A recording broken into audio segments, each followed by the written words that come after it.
கடலூர் மாவட்டம் மேல்புவனகிரி அரசு நேரடி நெல் கொள்முதல் நிலையத்தில் மத்திய குழுவினர் ஆய்வு மேற்கொண்டு ஈரப்பத நெல் மாதிரிகளை சேகரித்தனர்.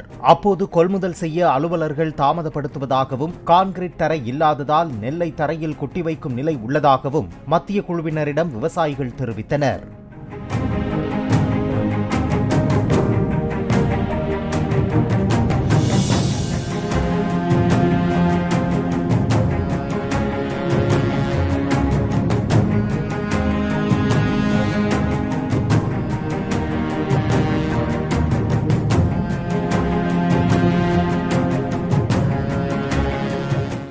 பிளே ஸ்டோர் மற்றும் ஆப் ஸ்டோரில் இருந்து பாலிமர் செயலியை QR கோடு மூலம் பதிவிறக்கம் செய்யுங்கள்.